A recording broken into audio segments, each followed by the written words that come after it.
Nosso programa de hoje é sobre o mundo do samba, gênero musical de origem africana, que é por muitos considerado a própria essência da alma brasileira. E como é possível, por meio dele, ampliar a consciência e elevar a autoestima de nossa população?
Nosso convidado de hoje é dono de um talento extraordinário.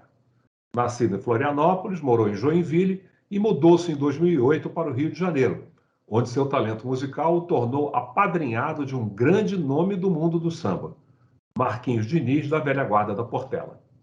Figura frequente nos eventos do gênero no Rio, passou a participar de rodas de samba como as do Cacique de Ramos, as terças desamplificadas do Beco do Rato, a de Marcelinho Moreira e o Canto do Batuqueiro, entre outras. Como instrumentista, foi músico de apoio de Toninho Gerais e dos grupos Galo Cantor e Esquadrilha. É também o idealizador da Festa da Raça, coletivo de 9 artistas de extrema relevância para a nova geração do samba brasileiro, o que os levou ao palco do Rock in Rio em 2019. É também produtor e idealizador do Pagode da Garagem, evento com roda de samba que acontece todas as terças-feiras no centro do Rio de Janeiro. Com o dinamismo de um multi-instrumentista, também dirigiu shows de Luiz Carlos da Vila e Cláudio Jorge no projeto A História da Escravidão no Brasil, Cantada. Como músico de acompanhamento, já trabalhou com intérpretes do calibre de Bete Carvalho, Dona Ivone Lara, Sombrinha, Reinaldo, Almir Guineto, Wilson Moreira, Jorge Aragão, Luiz Melodia, Leci Brandão, entre outros. E como compositor, é parceiro de grandes nomes da nova geração do samba, como João Martins, Nego Álvaro, Pipa Vieira, Luciano Bolcabelo, Paulo Henrique Mocidade e Serginho Madureira. Vamos conversar com o cantor, compositor, multi-instrumentista e produtor Alisson Martins.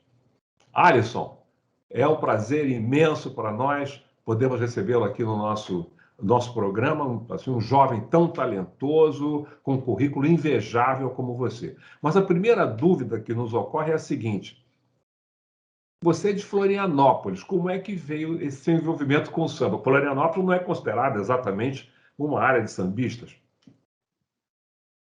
Antes de tudo, boa noite, né? É um prazer assim, histórico para a distância de informação e cultura que vocês carregam, né, nos ombros, por tanto tempo se dedicando às nossas questões sociais, né, cara? Então, para mim, tipo, eu estou assim, até nervoso, eu diria, porque são duas personalidades muito importantes para o meu meio, para a minha geração, né? Então, é um prazer, assim, realmente histórico. Eu vou lembrar disso sempre. Agora, sobre o samba, isso é curioso, né? O Brasil chega a essa conclusão, assim, né? Apesar de estar chegando aí próximo aos 40 anos, eu já chego a essa conclusão que realmente o Brasil conhece pouco do Brasil, né? por ser tão grande, né, cara, tanta distância, então as culturas nem sempre estão muito ligadas. Hoje em dia, com a internet, facilmente é muito mais fácil saber o que está acontecendo aqui, lá e tudo mais. Mas para tempos atrás já não era, né?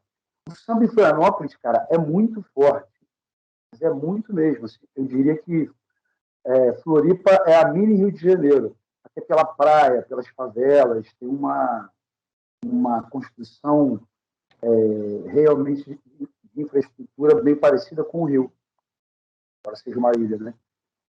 E Floripa tem muito samba, e Joinville, onde eu morei a maior parte da minha vida, também tem bastante samba. Eu não sei se pela influência, não sei te dizer se exatamente pela influência de Florianópolis, ou se pela uma influência direta do Rio de Janeiro.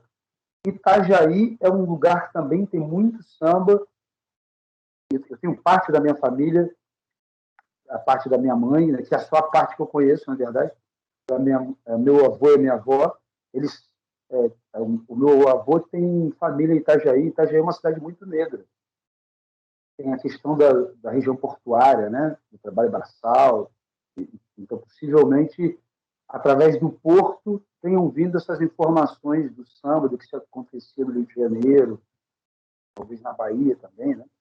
Então, eu acredito que esse movimento possa ter influenciado, né, no samba ter essa região ali muito forte. Até para você ter uma noção, Blumenau, que é uma cidade mais alemã do que Joinville, Brusque, que é ali perto, essas cidades também consomem samba.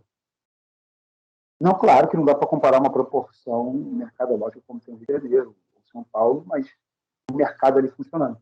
E ali o samba, na minha casa, ele ia acontecendo nas festas, né? Uma família negra, aquela, acho que Flamengo na televisão e o samba rolando. E era um samba sem harmonia, era um samba dos meus tios, assim, com os amigos, primos, primos tios, assim, amigos que frequentavam a casa no churrasco de domingo para assistir Vasco Flamengo, cerveja, caipirinha, coisas da vida, né? Essa nossa vida social, e o samba acontecendo. E eu sempre estava de baixo para cima, vendo eles tocar o tantã.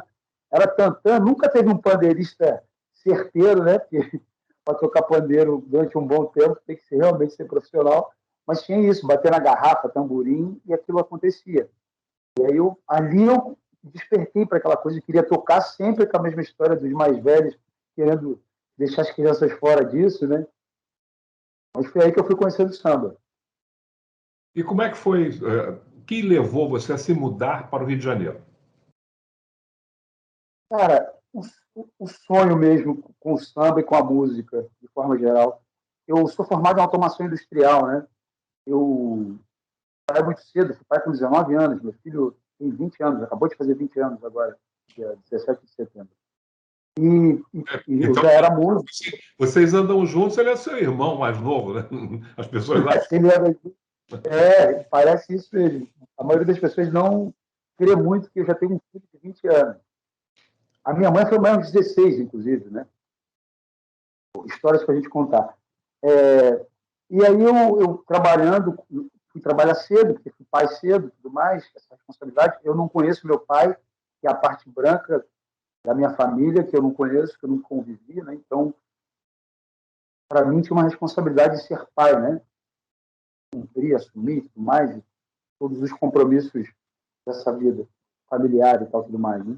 E aí eu fiz curso técnico, fiz curso superior em automação industrial e fui trabalhar nesse mundo, né, nesse mundo de negócios da área industrial, mesmo ao mesmo tempo sendo músico. E o Marquinhos Diniz, que é um dos meus padrinhos, né, ele passou a ir tocar num evento de samba que acontecia em Joinville, onde o presidente que tinha sido contratado era um amante, é um amante apaixonado pelo samba, toca cavaquinho, ele era amigo do Mauro Diniz,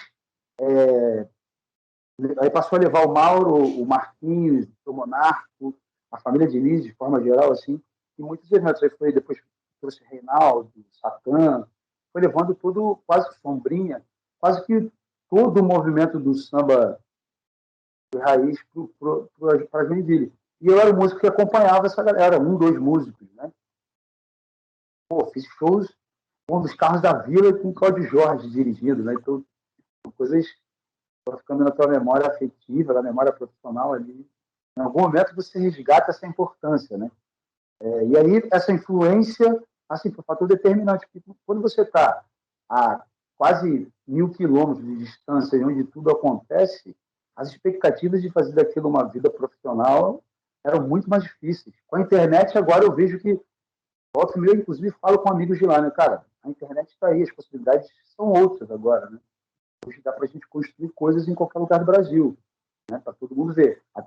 Há 20 anos atrás, o que acontecia estava no Rio e São Paulo, e a partir dali as mídias divulgavam para o resto do Brasil, né? Então, para mim, era um sonho quase que inalcançável, né? Eu acho que não era nem um sonho, era só um desejo de estar fazendo, não era um sonho de realizar aquilo. Fantasia. Quase que uma fantasia, quase que uma fantasia. Quando eu comecei a tocar com esses caras, aí primeiro aquele nervosismo, né? De estar tocando com aquele cara do disco, o compositor, o cantor, o instrumentista. Primeiro teve essa primeira fase, né? Isso depois foi se quebrando, e aí eu lembro que o Marquinhos Diniz foi o primeiro a me incentivar mesmo, assim. Falar, pô, cara, tem que ir lá e ver como é que é, para você ir lá beber um pouquinho da fonte. Ele fala uma coisa muito legal. Macarrão tem em todo lugar, né? Mas às vezes tem um molho diferente. E aí eu falei, cara, uma hora eu vou ter que ir lá. Uma multinacional que eu trabalhei francesa, tem uns clientes aqui no Rio, né? E aí eu já conhecia os músicos, alguns músicos que viajavam para lá, para Joinville. Eu tinha ficado 1 ano em São Paulo. Então, quando eu fiquei em São Paulo, eu me aproximei do Reinaldo, conheci o Luizinho SP, me aproximei, conheci o Serginho Madureira. Aí fui construindo em São Paulo também uma relação com a música, embora eu estivesse lá por motivos profissionais industriais. Eu trabalhei para uma empresa japonesa chamada Yaskawa, estava na saúde e tal. E aí aquilo ele foi aproximando cada vez mais. E fui amigo do Bruno Salles, que é sobrinho do Reinaldo. Quando o Bruno foi fazer um show em Itajaí com a Beth Carvalho, ele tocava na banda da Beth Carvalho, a gente se conheceu pós-show ali, eu falei para ele, cara, eu toco com o Reinaldo e tal, quando o Reinaldo vem aqui com a família Diniz, ele, Reinaldo? Mas que Reinaldo?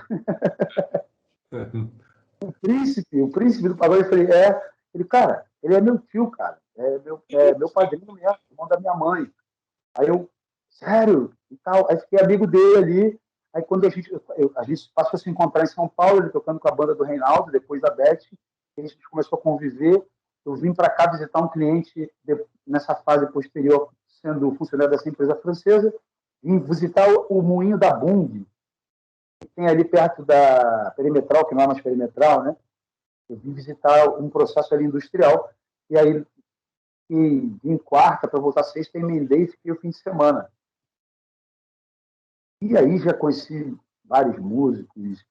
Fui no sábado que o Marquinhos Diniz tinha lá em Niterói, chamado Quintal, acho que é Quintal do Samba, se eu não me engano. Hoje não tem mais. E aí me apaixonei por aquilo, me apaixonei pelos outros sambas que eu vi aqui no Rio. Falei, cara, em algum momento, acho que não vai ter jeito. Né? Em algum momento não vai ter jeito, eu vou acabar tendo que experimentar dessa fonte mesmo assim, de forma vertiginosa, né? Pular de cabeça mesmo, sentir aquilo, ver o que acontece. E foi assim que eu decidi vir, depois de ser demitido de uma multinacional, e aí eu vim. Uma coisa que é muito interessante, da forma que você é apresentado, você é um multi-instrumentista. Isso significa que você toca uma série aí de instrumentos, né? Deve ser lá do violão, do cavaco, mas você vai falar disso no início do próximo bloco.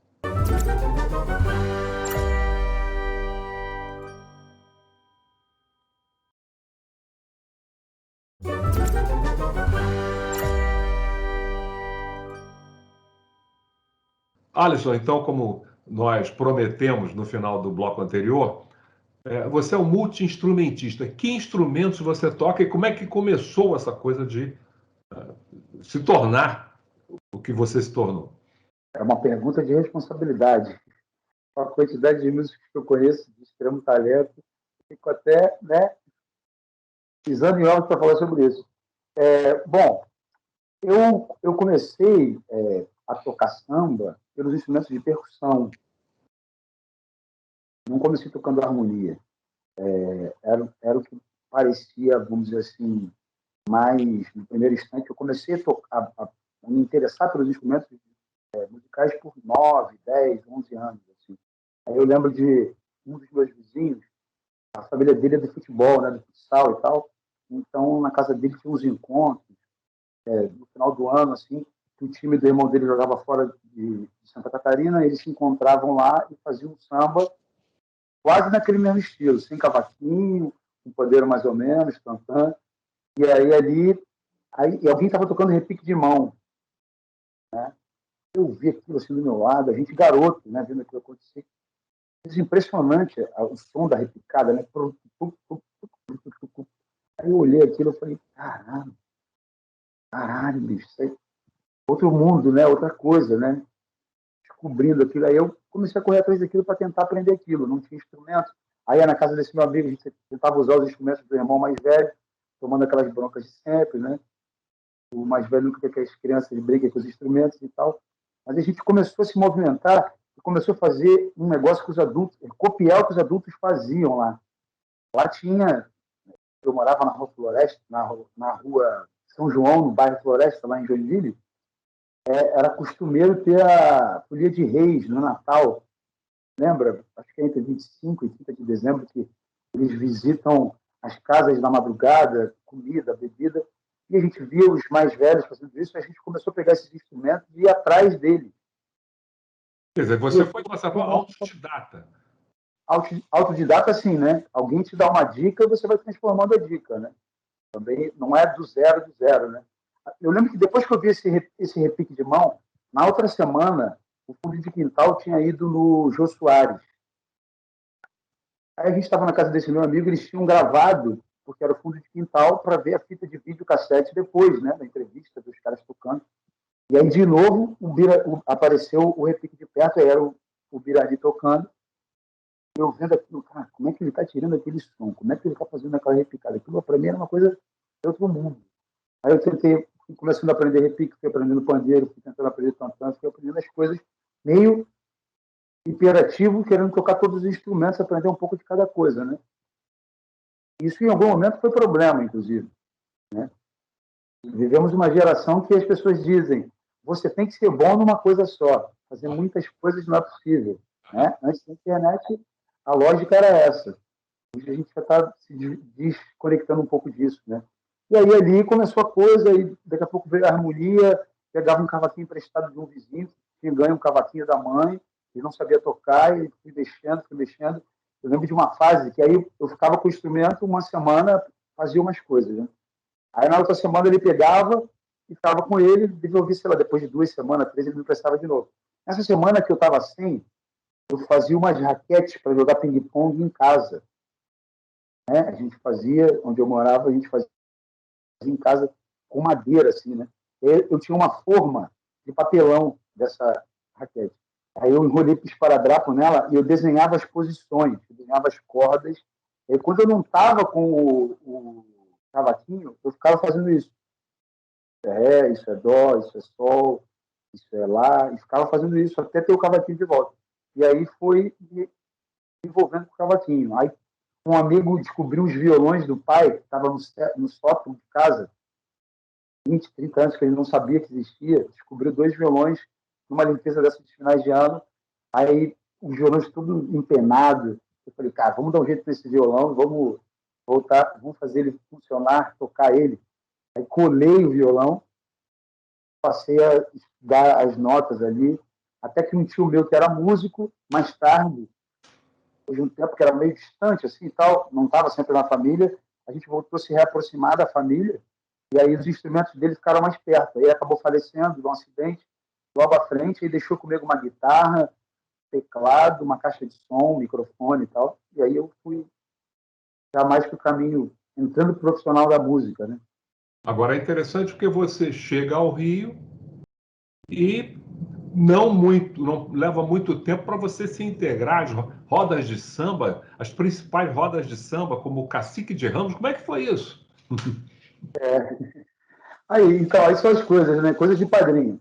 Quando eu cheguei aqui, aí o Marquinhos Diniz falou comigo assim, cara, procura uma escola, tem aí no centro da cidade, no Rio, chamada Siga. Pô, vai ser legal, você dá uma, como é que ele falou? Você dá uma filtrada musical no que os músicos daqui tocam, como pensam e tudo mais. Vai ser legal você estudar lá. Eu estudei lá, o Mauro Diniz estudou lá, o Márcio Vanderlei. Então vai ser legal você passar por lá e tal. Aí eu fui atrás, né? E aí ele ligou lá. Eu lembro que quando eu cheguei, o professor falou assim: você foi indicado pelo Marquinhos Diniz, né? Aí Já eu, chegou por cima. Já chegou.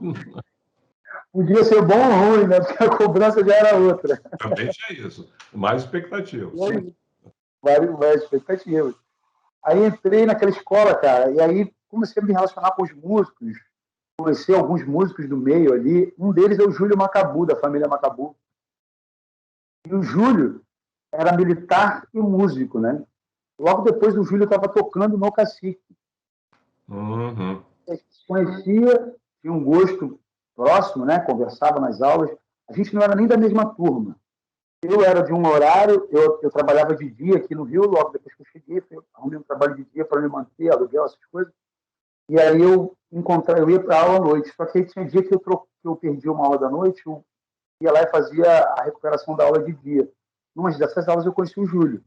E aí o Júlio tocava no Cacique, não podia fazer Cacique de Ramos, me botava de sub dele. E aí eu comecei a me inteirar com a galera do Cacique. Aconteceu isso também com a Doca, na Doca, toquei no pagode da Tia Doca algumas vezes, já com a gerência do NEM, né? Depois do falecimento dela e tal. E assim eu fui Se construindo filtra. contato, fazendo música, e assim me filtrando, acontecendo assim. Foi lá, nesses momentos, que as pessoas perguntavam, da onde veio, como veio. É branco demais para ser preto, mas também é preto demais para ser branco. Ou, quer dizer, conhece muito samba para dizer que é branco, né? Tem esse olhar, né? Suburbano sobre a música, né? Sobre o samba, né, cara? Mas foi assim que as coisas foram acontecendo. Agora, como músico, você acompanhou feras do samba, como Bete Carvalho, Dona Ivone Lara, Wilson Moreira, Jorge Aragão. Quais foram os momentos mais marcantes para você, como músico, acompanhando essas feras? Olha, acho que eu não vou nem conseguir responder isso, sabe por quê? Era tanta tensão, ao mesmo tempo que prazer, mas para gente que vive esse negócio do samba mesmo, essa doutrina sambística, existe uma relação muito séria com o estar com essas personalidades. Assim. É uma coisa muito honrosa, mas ao mesmo tempo preocupante de você cometer algum vacilo tocando, cantando, dividindo alguma coisa com eles. Então tem uma responsabilidade tensa nessa relação, pelo menos tinha, né? Tinha muito. Outro dia eu encontrei o Márcio Vanderlei, e o Márcio Vanderlei, a gente conversando sobre isso, ele falou, não, porque tem uma galera mais nova que está esquecendo de conduzir, e agora é só drible, é só... Aí eu falei para ele, eu botei a metáfora com o futebol, né? Major, é igual aquela coisa, né? Driblar é uma coisa, jogar 90 minutos é outra, né? Aí ele, pois é isso. Ele assim, mas vocês, que é honra para a gente, né? Não, mas vocês correram atrás, estudam, correm atrás, estão aí fazendo. Aí eu falei isso para ele, eu falei, Márcio, Major, eu acho que a gente tem uma relação com vocês, um respeito assim, regular, uma certa distância, estar no lado de vocês, ouvir isso de você, é uma coisa que muda a minha referência sobre a música, sabe? Tem um peso. A primeira vez que o Márcio Vanderlei foi tocar do meu lado, era uma coisa. O Márcio Vanderlei que está tocando cavaquinho do meu lado. Eu lembro quando o Cláudio Jorge foi fazer esse show, A História da Escravidão Cantada, lá em Joinville, eu dirigi junto com o Luiz Carlos e Cláudio Jorge, convidados. Isso foi um programa que eles apresentaram no Futura, falando sobre a escravidão no Brasil, através de sambas enredos e sambas medianos, né, como a gente fala, contando a história da escravidão no Brasil, fazendo os reclames, pontuando as coisas necessárias, né? E aí, pô, quando fui convidado para dirigir aquilo, ó, você vai ensaiar o coro, você vai dirigir musicalmente, não sei o quê, cara, aquilo para mim era uma transformação de vida. Eu já trabalhava como, né, executivo de negócios do mercado industrial, né, do mercado de automação, mas assim, naquele momento, naqueles 2 meses ali que eu fui preparando esse trabalho, eu já não era mais executivo, a minha cabeça só pensava naquilo, né? Ouvindo tudo, pensando em tudo, escrevendo as harmonias. Aí eu lembro que o Cláudio Jorge chegou, eles chegaram, né? E o Cláudio Jorge foi passar o som com a gente para preparar para o show do dia seguinte, se eu não me engano. ou foi no mesmo dia, ou foi de tarde, o show foi de noite. E aí, tudo escrito à mão, as harmonias, assim, sei lá, 60 músicas. Bicho, aquilo lá era uma pressão imensa para mim. Cara, o Cláudio Jorge vai ler isso aqui. Até me ajudou na revisão disso o Ezequiel Zic, um músico sete cordas lá de Joinville, que também eu chamo de professor. O cara que eu escrevia e ele revisava comigo. Trabalhava de dia, tal, que as correrias dele, eu ia lá depois do trabalho dele, passava lá, e o que tu acha disso? Tá certo? Não tá certo? Não tá certo? E aí, mas mesmo assim, quando chegou o Cláudio Jorge, era uma tensão, né, cara? Porra, um instrumentista de um nível muito alto, né? Um currículo invejável de verdade. E aí aquilo para mim era uma tensão. Aí eu fui perguntar para ele, né? E aí, tá rolando? Aí ele, não, tá rolando, tá maneiro, tá legal, vamos embora. Aí tu já... Aliviou. Aí teve um segundo momento muito marcante. Esse eu vou contar pela primeira vez assim numa entrevista. Num desses shows com Luiz Carlos e Cláudio Jorge. A gente fez os primeiros shows numa universidade, no auditório de uma universidade. A gente fez o segundo show em São Francisco do Sul, que é num teatro da cidade mesmo. Depois de São Francisco do Sul, seria já sábado, chegaria o Mauro Diniz, o seu Monarco e a Juliana, e a gente faria um grande show no sábado com eles e tal. Nesses dias com o Luiz Carlos, a gente trocou ideias e tudo mais, e o diretor, o presidente dessa empresa, gostava muito de uma música que o Luiz Carlos gravou. Aí o Luiz Carlos não estava no roteiro, né? Aí de sexta para sábado, o Luiz Carlos resolveu botar a música no roteiro. Sábado, a gente passou o som todo mundo junto. Mauro Diniz, tocando cavaquinho, Cláudio Jorge, violão. Tal. Montamos tudo mais, aí chegou na hora do Luiz Carlos passar, e ele falou assim, eu preciso mudar o repertório, preciso botar uma música. Aí, enfim, pediu a música, o Mauro Diniz, que gravou no disco, se eu não me engano, dirigiu, fez arranjos no disco, não lembrava da música. E ele humildemente falou, eu não lembro dessa música, isso já é o palco montado de tarde, assim, né? Entendeu? Coisa muito natural, mas para mim, um garoto de 20 e poucos anos, era o Mauro Diniz. Aí eu já tinha passado a música com o Luiz Carlos, já tinha tocado com ele essa música nessas resenhas. Então o Luiz Carlos sabia que eu sabia a música. Aí o Luiz Carlos olha para trás assim, Mauro, ele sabe, ele te mostra. Que desafio. Essa foi a pior, melhor sensação que eu já tive na vida. E parabéns aí com isso, com o seu trabalho, você tem também ajudado no florescimento dessa nova geração. Alisson, foi um prazer muito bom, foi muito bom conversar com você, você tem muita coisa a dizer, claro que a gente não pode esgotar tudo isso em 30 minutos, mas fica uma promessa de uma outra possibilidade. Muito obrigado. Vai ser uma honra, com certeza.